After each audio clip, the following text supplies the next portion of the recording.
bending, broken rule. Hound dog howling, bullfrog croaking.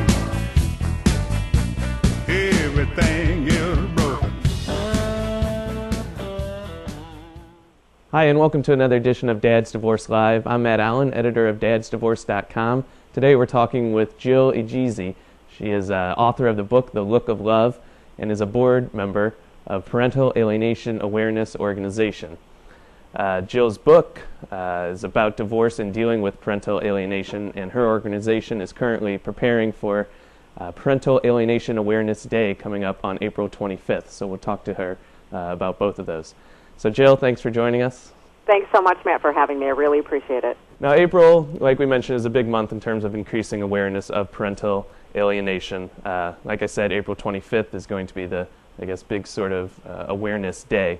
Yes. But first off, before we get into details of that, will you talk a little bit about what exactly is parental alienation?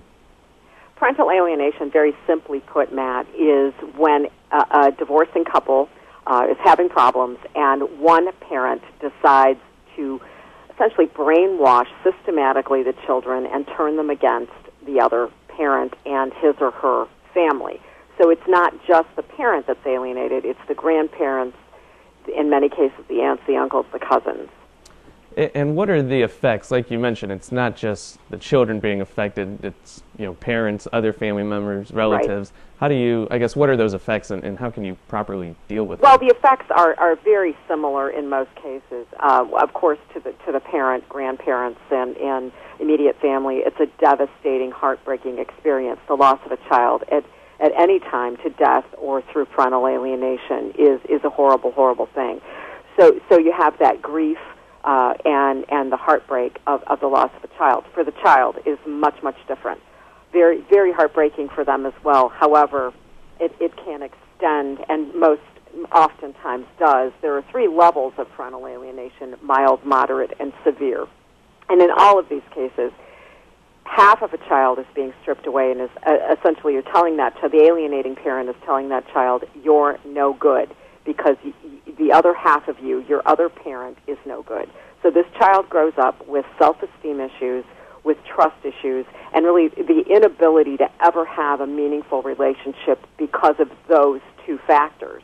And it is a very sad thing. I mean, you think we know children, you absolutely know children want both parents in their lives, and that feeling of love is pushed down and suppressed, and that child goes through life trying to make that alienating parent happy, because you've lost one parent through alienation. You don't want to make the other one unhappy and lose them too.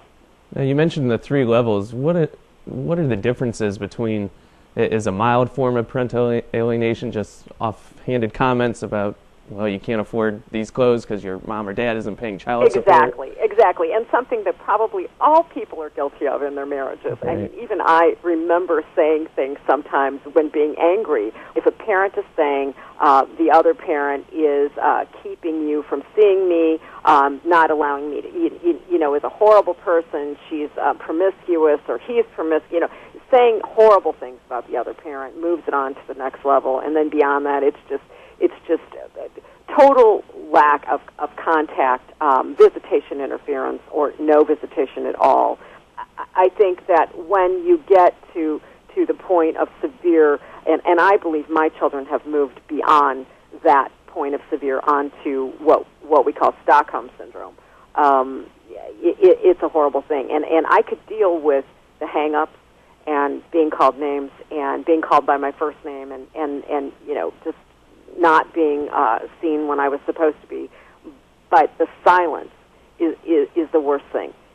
The silence is so incredibly difficult to deal with because you don't know where your children are, you don't know if they're okay, you don't know if they've been in a car accident. That is a horrible thing for me. How do you get around it? How can you can't really control what the other parent says, so how do you beat that? Well, you can't control what the other parent says, but I think the root of all of this is that we have a justice system that's very, very off-kilter all across this nation. And when we begin to look at the justice system and having judges that are able to deal with these kinds of situations and make swift decisions so the alienating parent doesn't have time to step in and do his or her damage, then I think we'll be on the way to making things better for our most precious commodity, our children.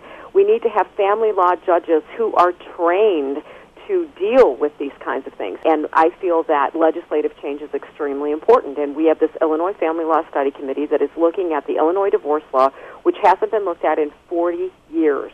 So as it applies to children, we're looking at antiquated laws and use of terms that don't apply today. So what we're doing is trying to revamp that. And on April 10th, we are devoting our meeting that day. We meet twice a month on Saturday.